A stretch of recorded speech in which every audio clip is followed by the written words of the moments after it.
ಇವತ್ತು India A versus Sri Lanka A match ಏನಿದೆ ಎಂದೂ ಕೂಡ ಕಂಡು ಕೇಳರಿಯದ ಒಂದು ಗಲಾಟೆ ಗದ್ದಲ ಪರಸ್ಪರ ತಳ್ಳಾಟ ನೂಕಾಟ ಕಾರಣ ಆಯಿತು ಎ ಲೆವೆಲ್ ಮ್ಯಾಚಲ್ಲಿ ಅಥವಾ ಇಂಡಿಯಾ ಎ ಲೆವೆಲ್ ಮ್ಯಾಚಲ್ಲಿ ಯಾವತ್ತೂ ಕೂಡ ಇಂಥ ಗಲಾಟೆ ನಾವು ನೋಡಿಲ್ಲ.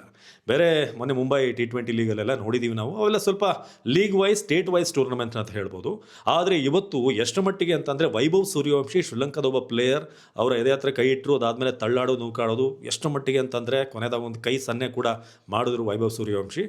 ಭಾಳ ಹೈ ವೋಲ್ಟೇಜ್ ಹೈಡ್ರಾಮಕ್ಕೆ ಕಾರಣ ಆಯಿತು. ತಿಲಕ್ ವರ್ಮಾ ಹಾಗೆ ಅಂಪೈರ್ ನಡುವೆ ಕೂಡ ವಾಗ್ವಾದ ಆಯಿತು.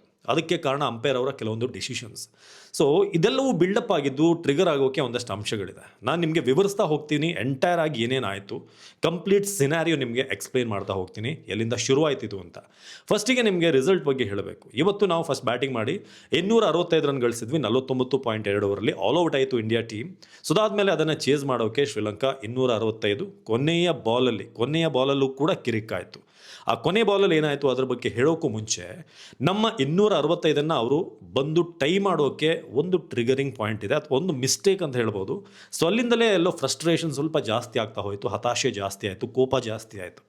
ಹೇಗೆ ಅಂತಂದರೆ ನಮ್ಮ ಬ್ಯಾಟಿಂಗ್ ಆಗಬೇಕಾದ್ರೆ 33ನೇ ಓವರ್ನಲ್ಲಿ ಅನುಕೂಲ್ ರಾಯ್ ಬ್ಯಾಟಿಂಗ್ ಮಾಡ್ತಾಯಿದ್ರು. ಅವರೊಂದು ಸಿಂಗಲ್ ತೆಗೆದು ರನ್ ನೋಡಬೇಕಾದ್ರೆ ಪಿಚ್ನ ಸೆಂಟ್ರಲ್ಲೇ ಓಡ್ಕೊಂಡು ಬರ್ತಾರೆ. ಅಂಪೈರ್ ಅದನ್ನು ಗಮನಿಸಿ ಅವ್ರನ್ನ ಕರೆದು ವಾರ್ನಿಂಗ್ ಕೊಡ್ತಾರೆ, ನೋಡಪ್ಪ ಈ ಥರ ಸ್ಟ್ರೈಟಾಗಿ ಸ್ಟಂಪ್ ಟು ಸ್ಟಂಪ್ ಓಡ್ ಬರೋ ಹಾಗಿಲ್ಲ, ಏನಿದ್ರು ಕೂಡ ಸೈಡಲ್ಲಿ ಓಡ್ ಬರಬೇಕು. ಯಾಕಂದರೆ ಬೌಲಿಂಗ್ ಪಿಚ್ ಆಗುವಂಥ ಏರಿಯಾ, ಆ ಒಂದು ಏರಿಯಾ ಏನಿರುತ್ತೆ ಅಲ್ಲಿ ನೀನು ಓಡಬಾರ್ದು ಅಂತ. ಕ್ರಿಕೆಟಲ್ಲಿ ಅದೊಂದು ಬೇಸಿಕ್ ರೂಲ್ಸ್ ನಿಮಗೆಲ್ಲ ಗೊತ್ತಿದೆ. ಅದು ಕೆಲವೊಂದು ಸಲ ಆ ಒಂದು ಟೈಮಲ್ಲಿ ಮೊಮೆಂಟಲ್ಲಿ ನಾವು ಓಡ್ ಬಂದಿರ್ತೀವಿ, ನೀವೆಲ್ಲ ಕ್ರಿಕೆಟ್ ಆಡಿದವ್ರೆ. ಸೊ ಅದಕ್ಕೆ ಒಂದು ಸಲ ವಾರ್ನಿಂಗ್ ಕೊಡ್ತಾರೆ. ಅನುಕೂಲ್ ರಾಯ್ ಸಾರಿ ಅಂತ ಹೇಳಿ ಅಂತರ ಮತ್ತೆ ಬ್ಯಾಟಿಂಗ್ ಮಾಡ್ತಾರೆ. ಇದು ಒಂದು ಹಂತಕ್ಕೆ ನಿಲ್ತು. ಅದಾದಮೇಲೆ ವಿಪ್ರಾಜ್ ನಿಗಮ್ ಎಂಡಲ್ಲಿ ಬಂದು ಬ್ಯಾಟಿಂಗ್ ಬಂದಾಗ ಒಂದು ರನ್ ಕದಿಬೇಕಾದ್ರೆ ಸ್ಟ್ರೈಟ್ ಇವ್ರು ಬಂದಾಗಿ ಅನುಕೂಲ್ ರಾಯ್ ಥರನೇ ನೇರವಾಗಿ ಪಿಚ್ನ ನಡುವಲ್ಲೇ ಓಡಿ ಬರ್ತಾರೆ. ಆಗ ಅಂಪೈರ್ಗಳು ಈ ಸಲ ವಾರ್ನಿಂಗ್ ಕೊಡಲ್ಲ, ಆಲ್ರೆಡಿ ನಾವು ವಾರ್ನಿಂಗ್ ಕೊಟ್ಟಾಗಿದೆ ಒಬ್ಬ ಬ್ಯಾಟ್ಸ್ಮನ್ಗೆ, ಹಾಗಾಗಿ ಸ್ಟ್ರೈಟ್ ಅವೇ ನಾವು ಪೆನಾಲ್ಟಿ ರನ್ನನ್ನು ಕೊಡ್ತೀವಿ ಅಂತ 5 ಪೆನಾಲ್ಟಿ ರನ್ನನ್ನು ಭಾರತದ ಮೇಲೆ ವಿಧಿಸ್ತಾರೆ. ವಿಪ್ರಾಜ್ ಬಂದು ಸಾರಿ ನಾನು ಗಮನಿಸಲಿಲ್ಲ ಅಂತ ಹೇಳ್ತಾರೆ. ಓಕೆ, ಆಲ್ರೆಡಿ ವಾರ್ನಿಂಗ್ ಕೊಟ್ಟಾಗಿದೆ, ಈಗ ಸಾರಿ ಹೇಳಿ ಏನು ಪ್ರಯೋಜನ ಇಲ್ಲ, ಹಾಗಾಗಿ ಪೆನಾಲ್ಟಿ ನಿಮ್ಮ ಮೇಲೆ ಬೀಳುತ್ತೆ ಅಂತ 5 ರನ್ ಪೆನಾಲ್ಟಿ ಬೀಳುತ್ತೆ. ಓಕೆ, ಇಲ್ಲಿಗೆ ಮುಗಿಯಿತು ಅಂತ ಅಂದ್ಕೊಂಡ್ರೆ ಮತ್ತೊಂದು ಸಲ ವಿಪ್ರಾಜ್ ನಿಗಮ್ ಅದೇ ರೀತಿಯಾಗಿ ಓಡ್ ಬಂದು ಮತ್ತೆ ಅಂಪೈರ್ ಅವ್ರನ್ನ ಕರೆದು, ನೋಡಪ್ಪ ನಿನ್ಗೊಂದು ಸಲ ವಾರ್ನಿಂಗ್ ಕೊಟ್ಟಿದ್ದೀವಿ, ಪೆನಾಲ್ಟಿ ಕೂಡ ಆಗಿದೆ, ಆದರೂ ಕೂಡ ನೀನು ಸೆಂಟ್ರಲ್ಲೇ ಓಡ್ ಬರ್ತಾ ಇದೆಯಾ, ತಪ್ಪು ಇದು ಅಂತೇಳಿ ಮತ್ತೆ 5 ರನ್ ಪೆನಾಲ್ಟಿ ಹಾಕ್ತಾರೆ. 5+5 ಟೋಟಲ್ 10 ರನ್ ನಮಗೆ ಪೆನಾಲ್ಟಿ ಆಗುತ್ತೆ. ಈಗ ನಿಮ್ಗೊಂದು ಐಡಿಯಾ ಸಿಕ್ಕಿರ್ಬೋದು ಹೇಗಿದ್ದು ಟೈ ಆಯಿತು ಅಂತ. ಆ 10 ರನ್ ಏನಾದರೂ ಶಾರ್ಟ್ ಆಗಿದ್ರೆ ಶ್ರೀಲಂಕಾ ಮೇಲೆ ಪ್ರೆಷರ್ ಇರೋದು, 9 ವಿಕೆಟ್ ಹೋಗಿತ್ತು ಅವ್ರದ್ದು, ನೆನಪಿರಲಿ. ಹಾಗಾಗಿ ಆ 10 ರನ್ ಏನು ಬೋನಸ್ ಬಂತಲ್ಲ, ಅವ್ರು ಫಸ್ಟ್ ಬ್ಯಾಟಿಂಗ್ ಬಂದಾಗಲೇ ಅವರ ಸ್ಕೋರ್ ಬೋರ್ಡಲ್ಲಿ ಇನ್ನೂ ಒಂದು ಬಾಲ್ ಆಗಿರಲಿಲ್ಲ, 10-0 ಅಂತ ಆ್ಯಡ್ ಮಾಡಲಾಯಿತು. ಅಂದರೆ ಪೆನಾಲ್ಟಿ ಡೈರೆಕ್ಟ್ ಅವರಿಗೆ ಚೇಸ್ ಮಾಡುವಾಗ ಸ್ಕೋರ್ ಬೋರ್ಡಿಗೆ ಬಿತ್ತು. ಸೊ ಅಲ್ಲಿಂದ ಅವ್ರು ಚೇಸ್ ಮಾಡಿದ್ರು. ಅವ್ರಿಗೆ ಇದ್ದಿದ್ದೆ 255, 10 ರನ್ ಮೈನಸ್ ಆಗಿ. ಸೊ ಹಾಗಾಗಿ ಇದೊಂದು ಮೇಜರ್ ಪಾಯಿಂಟ್. ಅಲ್ಲೇ ನಮ್ಮ ಪ್ಲೇಯರ್ಗಳು ತಿಲಕ್ ವರ್ಮಾ ಎಲ್ಲ ಸೇರಿ ಸ್ವಲ್ಪ ಕೋಪಗೊಂಡಿದ್ರು ಆ 10 ರನ್ ವಿಚಾರವಾಗಿಯೇ. ಬಟ್ ಏನು ಮಾಡೋಕ್ಕಾಗಲ್ಲ, ನೀವು ಪಿಚ್ ನಡುವಲ್ಲಿ ಬಂದಾಗ ರೂಲ್ಸನ್ನು ಫಾಲೋ ಮಾಡದಿರುವಾಗ ಈ ಥರದ್ದೆಲ್ಲ ಬೀಳುತ್ತೆ. ಇದು ಟ್ರಿಗರಿಂಗ್ ಪಾಯಿಂಟ್ ನಂಬರ್ 1 ಇದಾಗಿರೋದು. ಪೆನಾಲ್ಟಿ ರನ್ ಹೋದಾಗ ಯಾರಿಗಾದರೂ ಕೂಡ ಆಗುತ್ತಿದ್ದು. ಓಕೆ, ಇದರಿಂದ ಏನಾದರೂ ಗಲಾಟೆ ಆಯಿತಾ? ಇಲ್ಲ. ಎಲ್ಲಿಂದ ಶುರುವಾಯಿತು ಅಂತಂದರೆ ಈ ಕೊನೆಯ ಹಂತದಲ್ಲಿ ಸ್ವಲ್ಪ ಲೈಟ್ ಡಿಮ್ ಆಗ್ತಾ ಬಂತು. ಫ್ಲಡ್ ಲೈಟಲ್ಲಿ ಬೆಳಕು ಜಾಸ್ತಿ ಇರಲಿಲ್ಲ. ತಿಲಕ್ ವರ್ಮಾ ಅದನ್ನು ಪ್ರಶ್ನೆ ಮಾಡ್ತಾಯಿದ್ರು, ಸ್ವಲ್ಪ ಲೈಟ್ ಕಡಿಮೆ ಇದೆ ಅಂತ.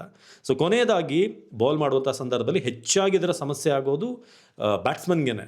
ಬಟ್ ಆ ಸಂದರ್ಭದಲ್ಲಿ ಓಕೆ ಅನ್ನೋ ರೀತಿಯಾಗಿತ್ತು ಲೈಟ್, ತುಂಬ ಏನು ಇದಾಗಿರಲಿಲ್ಲ. ಅಂಪೈರ್ಗಳ ನಡುವೆ ಅವರು ಕ್ಯಾಪ್ಟನ್ ಈ ಥರದ್ದೆಲ್ಲ ನಡೀತಾ ಇತ್ತು. ಆದರೆ ಮೇನ್ ಶುರುವಾಗಿದ್ದು ಆ ಲಾಸ್ಟ್ ಬಾಲಲ್ಲಿ ಏನು ಅರ್ಷದ್ ಖಾನ್ ಅವರ ಬಾಲ್ ಏನಿದೆ, ಲೋ ಫುಲ್ ಟಾಸ್ ಬರುತ್ತೆ.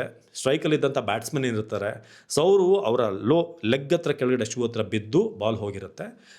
ಅಲ್ಲಿ 1 ರನ್ ಬೇಕಾಗಿರುತ್ತೆ ಟೈಗೆ, 2 ರನ್ ಬೇಕಾಗಿರುತ್ತೆ ವಿನ್ನಿಗೆ. ಅವ್ರೇನು ಮಾಡ್ತಾರೆ, ಟಚ್ ಆದಮೇಲೆ 1 ರನ್ ನೋಡ್ತಾರೆ, 2ನೇ ರನ್ ಟ್ರೈ ಮಾಡಬೇಕಾದ್ರೆ ರನ್ಔಟ್ ಆಗುತ್ತೆ. ಆಗ ಅಂಪೈರ್ ಏನು ಮಾಡ್ತಾರೆ, ರನ್ಔಟ್ ಕೊಡ್ತಾರೆ. ಆದರೆ ಫಸ್ಟ್ ರನ್ ಏನು ಓಡಿದ್ರಲ್ಲ ಅದನ್ನು ಲೀಗಲ್ ಅಂತ ಕೊಡ್ತಾರೆ. ಸೊ ಇದನ್ನು ತಿಲಕ್ ವರ್ಮಾ ಸ್ಟ್ರೈಟ್ ಅವೇ ಬಂದು ಅಂಪೈರ್ ಹತ್ರ ಪ್ರಶ್ನೆ ಮಾಡ್ತಾರೆ. ಯಾವುದೇ ಶಾರ್ಟ್ ಆಫರ್ ಇರಲಿಲ್ಲ. ಸೊ ಹಾಗಾಗಿ ನೀವು ಹೇಗೆ ಈ ರನ್ನನ್ನು ಕೊಡ್ತೀರಾ? ಯಾಕಂತಿದ್ರು ಲೆಗ್ ಬೈ ಅಂತ ನೀವು ಕನ್ಸಿಡರ್ ಮಾಡೋಕ್ಕಾಗಲ್ಲ. ಯಾಕಂತಂದರೆ ಆತ ಕರೆಕ್ಟಾಗಿ ಶಾರ್ಟ್ಗೆ ಅಟೆಂಪ್ಟ್ ಮಾಡಿಲ್ಲ, ಆಫರ್ ಮಾಡಿಲ್ಲ. ಲೆಗ್ ಬೈ ಆಗಿದೆ ಅಂತಂದರೆ ಶಾರ್ಟ್ಗಾದರೂ ಆಫರ್ ಮಾಡಿರಬೇಕು ಅಂತ ಅವರು ಅಲ್ಲೊಂದಷ್ಟು ವಾದ ನಡೆಯುತ್ತೆ. ಅಂಪೈರ್ ಒಪ್ಪಲ್ಲ, ಇದು ಲೀಗಲಿ ರನ್ ಇದೆ, ಲೆಗ್ ಬೈ ಇದೆ, 1 ರನ್ ಕನ್ಸಿಡರ್ ಮಾಡಲೇಬೇಕು ಅಂತ ಫೈನಲಿ ಒಂದಷ್ಟು ಮಾತಾದಮೇಲೆ ಒಪ್ಕೋತಾರೆ. ತಿಲಕ್ ವರ್ಮಾ ಕೂಡ ಓಕೆ ಅಂತ ಹೇಳಿ ಮ್ಯಾಚ್ ಟೈ ಆಗುತ್ತೆ. ಇದು ಪಾಯಿಂಟ್ ನಂಬರ್ 2. ಇಲ್ಲಿ ಒಂದು ಹಂತಕ್ಕೆ ಬಿಸಿ ಏರಿರುತ್ತೆ. Once again super over start ಆಗೋಕ್ಕೂ ಮುಂಚೆ ಈ ಲೈಟ್ ಪ್ರಶ್ನೆ ಬರುತ್ತೆ. ತಿಲಕ್ ವರ್ಮಾ ಹಾಗೆ ಅಂಪೈರ್ ನಡುವೆ ಮಾತುಕತೆ. ಶ್ರೀಲಂಕಾದ ಕ್ಯಾಪ್ಟನ್ ಎಲ್ಲರೂ ಕೂಡ ಬಂದು ಲೈಟ್ ಸಫಿಷಿಯೆಂಟ್ ಆಗಿಲ್ಲ ಸೂಪರ್ ಓವರ್ಗೆ ಅನ್ನೋದ್ರ ಬಗ್ಗೆ ಚರ್ಚೆ ಆಗುತ್ತೆ. ನಂತರ ಅದನ್ನು ಚೆಕ್ ಮಾಡ್ತಾರೆ, ಪ್ಲೇ ಮಾಡುವಂಥದ್ದು ಇರುತ್ತೆ ಅಂದರೆ ಪ್ರಾಪರ್ ಲೈಟ್ ಇಲ್ಲ. ಯಾಕಂದರೆ ಡೇ ಮ್ಯಾಚ್ ಅಂತ ಇವ್ರು ಕನ್ಸಿಡರ್ ಮಾಡಿರೋದ್ರಿಂದ ನೈಟ್ನ ವ್ಯವಸ್ಥೆ ಮಾಡಿಲ್ಲ ಇವರು. ಕೊನೆದಾಗಿ ಏನಾದರೂ ಡೇ ನೈಟ್ ಆಗುತ್ತೆ ಅಂತ, ಯಾಕಂದರೆ ಎ ಮ್ಯಾಚ್ ಆಗಿರೋದ್ರಿಂದ. ಅದಾದಮೇಲೆ ಹೇಗೂ ಮ್ಯಾಚ್ ಮುಗಿಸೋಣ ಅಂತ ಎರಡು ಟೀಮ್ಗಳು ರೆಡಿಯಾಗಿ ಒಂದು ಸ್ವಲ್ಪ ಅಸಮಾಧಾನದಿಂದಲೇ ಇಂಡಿಯನ್ ಟೀಮ್ ಬರುತ್ತೆ. ಸೊ ಅದಾದಮೇಲೆ ಮತ್ತೆ ಚರ್ಚೆ ಶುರುವಾಗೋದು ಒಂದು ವೈಡ್ ವಿಚಾರವಾಗಿ. ವೈಡ್ ಅಂತ ಅಂಪೈರ್ ಕೊಡ್ತಾರೆ, ವೈಡ್ ಇಲ್ಲ ಅಂತ ಇಂಡಿಯನ್ ಪ್ಲೇಯರ್ಸ್ ಪ್ರಶ್ನೆ ಮಾಡ್ತಾರೆ, ಇದು ಹೇಗೆ ವೈಡ್ ಅಂತ. ಸೊ ಹಾಗಾಗಿ ಅಲ್ಲೂ ಕೂಡ ಒಂದಷ್ಟು ಗೊಂದಲ ಶುರುವಾಗುತ್ತೆ ಯಾರು ಅವ್ರು ಬ್ಯಾಟಿಂಗ್ ಮಾಡುವಂಥ ಸಂದರ್ಭದಲ್ಲಿ. ಸೊ ಅದಾದಮೇಲೆ ವೈಡಿಗೆ ಒಂದು ಹಂತದಲ್ಲಿ ಚರ್ಚೆ ಆಗಿ ಟೈಮ್ ವೇಸ್ಟ್ ಆಗಿ ಮೊದಲೇ ಬೆಳಕು ಕಡಿಮೆ ಇದೆ. ಸೊ ಅದಾದಮೇಲೆ ಒಂದು ನೋ ಬಾಲ್ ಬರುತ್ತೆ ಕೊನೆದಾಗಿ. ನೋ ಬಾಲ್ ವಿಚಾರದಲ್ಲೂ ಕೂಡ ಮತ್ತೆ ಅಂಪೈರ್ ಹತ್ರ ಹೋಗಿ ನಮ್ಮ ಇಂಡಿಯನ್ ಪ್ಲೇಯರ್ಸ್ ವೈಭವ್ ಸೂರ್ಯವಂಶಿ, ತಿಲಕ್ ವರ್ಮಾ ಎಲ್ಲರೂ ಕೂಡ ಪ್ರಶ್ನೆ ಮಾಡ್ತಾರೆ.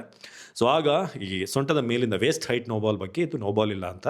ನಿಮಗೆ ಇಂಡಿಯಾ ಎ ಮ್ಯಾಚ್ಗಳಲ್ಲಿ ನೀವು ಕಂಪೇರ್ ಮಾಡಿದ್ರೆ ಇಂಟರ್ನ್ಯಾಷನಲ್ ಮ್ಯಾಚ್ಗಳ ರೀತಿಯಾಗಿ ಈ ರಿಪ್ಲೇಗಳು ಯಾವ್ಯಾವ ರೀತಿ ಇರುತ್ತೆ, ಅದನ್ನು ಏನಾದರೂ ಒಂದು ಔಟ್ ಡಿಸಿಷನ್ ಕೊಡಬೇಕಾದ್ರೆ ಅಷ್ಟೊಂದು ಫಾರ್ಮಾಲಿಟಿ ಇರೋದಿಲ್ಲ. ಅಂದರೆ ಪಕ್ಕಾ ನಾವು IPLನಲ್ಲಿ ಇಂಟರ್ನ್ಯಾಷನಲ್ ಫಾರ್ಮ್ಯಾಟಲ್ಲಿ ನೋಡಿದಾಗ ಇರೋದಿಲ್ಲ.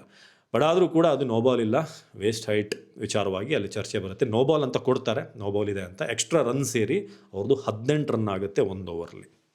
ಸೊ ನಮಗೀಗ ಟಾರ್ಗೆಟ್ 19. ಆಗಲೇ ಸುಮಾರು ಟೈಮ್ ವೇಸ್ಟ್ ಆಯಿತು, ಮಾತಾಯಿತು. ಅಂಪೈರ್ ಜೊತೆ ಪದೇ ಪದೇ ಹೋಗಿ ತಿಲಕ್ ವರ್ಮಾ ಪ್ರಶ್ನೆ ಮಾಡ್ತಿದ್ರು, ಅವ್ರು ಒಪ್ತಾ ಇರಲಿಲ್ಲ. ಕಂಟಿನ್ಯೂಸ್ ಒಂದು ಕಡೆ ಪೆನಾಲ್ಟಿ, ಒಂದು ಕಡೆ ಈ ಥರ ಡಿಸಿಷನ್ಗಳು, ಒಂದು ಕಡೆ ಲಾಸ್ಟ್ ಓವರ್ಲ ರನ್ ಕೊಟ್ಟಿದ್ದು, ಒಂದ್ರ ಮೇಲೆ ಒಂದು ಗೊಂದಲ ಆಗ್ತಿತ್ತು. ಕಂಪ್ಲೀಟಾಗಿ ಕಾಂಪ್ಲಿಕೇಟೆಡ್ ಆಗಿತ್ತು ಸಿಚುವೇಶನ್. ಇದು ಮೂರನೇದು. ಅದಾದಮೇಲೆ ಮ್ಯಾಚೆಲ್ಲ ಆಯಿತು. ಲಾಸ್ಟ್ ನಾವು ಒಂದು ಬಾಲಿಗೆ 8 ರನ್ ಬೇಕಾಗಿರುತ್ತೆ. ವೈಭವ್ ಸೂರ್ಯವಂಶಿಗೆ ಒಂದು ಯಾರ್ಕರ್ ಹಾಕ್ತಾರೆ, ಅಲ್ಲಿ ರನ್ ಬರೋದಿಲ್ಲ, ಮುಗೀತು, ವಿಕೆಟ್ ಹೋಯಿತು. ಒಂದು ವಿಕೆಟ್ ಕಳ್ಕೊಂಡು ನಾವು 8 ರನ್ನಿಂದ ಸೋತ್ವಿ. ಆಗ ವೈಭವ್ ಸೂರ್ಯವಂಶಿ ಅವರೆಲ್ಲ ಸೆಲೆಬ್ರೇಟ್ ಮಾಡ್ತಾಯಿದ್ರು ಶ್ರೀಲಂಕನ್ ಪ್ಲೇಯರ್ಸ್. ನಡುವಲ್ಲಿ ಆ ಬೌಲರ್ ಅನಿಸುತ್ತೆ ಅಲ್ಲಿ ಏನೋ ಒಂದು ಹೇಳ್ತಾನೆ. ಸೊ ಸೆಲೆಬ್ರೇಟ್ ಮಾಡಬೇಕಾದ್ರೆ ಏನೋ ಒಂದು ವೈಭವ್ಗೆ ದೂರದಲ್ಲಿ ಇರಬೇಕಾದ್ರೆ ಹೇಳಿದಾಗ ಅದನ್ನು ವೈಭವ್ ವಾಪಸ್ ಬಂದು ಕೇಳ್ತಾನೆ, ಏನು ಹೇಳಿದ್ದು, ಏನು ಇವಾಗ ಅನ್ನೋ ರೀತಿಯಾಗಿ. ಅಲ್ಲಿ ಮಾತನಾಡ್ತಿರ್ಬೇಕಾದ್ರೆ ವೈಭವ್ ಹತ್ರ ಆ ಪ್ಲೇಯರ್ ಎದೆ ಹತ್ರ ಕೈ ಹಿಡಿಯುವಾಗ ಆತ ತಳ್ಳೋದಾಗುತ್ತೆ. ಆಗ ವೈಭವ್ ಕೂಡ ಸ್ವಲ್ಪ ಸಿಟ್ಟಲ್ಲಿ ಹತ್ರ ಹೋಗಿ ಈ ಕಡೆ ಸೂರ್ಯಾಂಶ್ ಶೆಡ್ಗೆ ಇರೋದು, ಇಬ್ಬರ ನಡುವೆ ಇಬ್ಬರು ಹೋಗಿ ಶ್ರೀಲಂಕನ್ ಪ್ಲೇಯರ್ಸ್ ಜೊತೆ ಮಾತಾಡಬೇಕಾದ್ರೆ ಒಂದಷ್ಟು ಶ್ರೀಲಂಕನ್ ಪ್ಲೇಯರ್ಸ್ ಅವ್ರನ್ನ ಹೊರಗಡೆ ತಳ್ತಾರೆ. ಸೊ ಅಂತೂ ವೈಭವ್ ಸೂರ್ಯವಂಶಿ 15 ವರ್ಷ ಇರ್ಬೋದು, ಬಟ್ ಅಗ್ರೆಸಿವ್ ಅಂತ ಬಂದಾಗ ನನಗನ್ನಿಸ್ತು ಆ ಹುಡುಗ ಏಕಾಂಗಿಯಾಗಿ ಹೋಗಿ ಮಾತನಾಡ್ತಾನೆ. ಆ ಥರದೊಂದು ಆ್ಯಟಿಟ್ಯೂಡ್ ಇದೆ ಆಟದಲ್ಲಿ. ಹೇಗೆ ಆ ಒಂದು ಅಗ್ರೆಸಿವ್ನೆಸ್ ಇದೆಯೋ, ಖಡಕ್ನೆಸ್ ಇದೆಯೋ, ಸ್ವಭಾವದಲ್ಲೂ ಕೂಡ 15 ವರ್ಷ ಇರ್ಬೋದು, ಬಟ್ ನೇರವಾಗಿ ಮುಖಕ್ಕೆ ಮುಖ ಕೊಟ್ಟು ಉತ್ತರ ಕೊಡುವಂಥ ಒಂದು ವಿಚಾರ ಇದೆ. ಬಟ್ ಸ್ಪೋರ್ಟ್ಸ್ಮ್ಯಾನ್ಶಿಪ್ ಅಂತ ಬಂದಾಗ ಕೆಲವೊಮ್ಮೆ ನಾವು ಆ ಆ್ಯಂಗರ್ನ ಒಂದು ನರ್ವಸನ್ನು ಕಂಟ್ರೋಲ್ ಮಾಡಬೇಕಾಗುತ್ತೆ. ಶ್ರೀಲಂಕಾದವರು ಕೂಡ ಅದನ್ನು ಕಲಿಬೇಕು. ಔಟಾಗಿ ಹೋಗುವಂಥ ಸಂದರ್ಭದಲ್ಲಿ ಅಥವಾ ವಿನ್ ಆಗಿ ಸೆಲೆಬ್ರೇಷನ್ ಮಾಡಬೇಕಾದ್ರೆ ಏನಾದರೂ ಒಂದು ವರ್ಬಲಿ ಹೇಳೋದು ಅದು ಕೂಡ ರಾಂಗ್ ಆಗುತ್ತೆ. ಬಟ್ ಫೈನಲಿ ಹೇಗೂ ಸಮಾಧಾನ ಮಾಡಿ ಅವ್ರು ಹೊರಗಡೆ ಕಳಿಸಿದ್ರು. ಸೊ ಅದಾದಮೇಲೆ ತಿಲಕ್ ವರ್ಮಾ ಕೂಡ ಅಲ್ಲಿ ಬಂದರು. ಎಲ್ಲ ಪ್ಲೇಯರ್ಸ್ ನಡುವೆ ಒಂದಷ್ಟು ಮಾತೆಲ್ಲ ಆಗುತ್ತೆ, ಕ್ಲಿಯರ್ ಆಗುತ್ತೆ.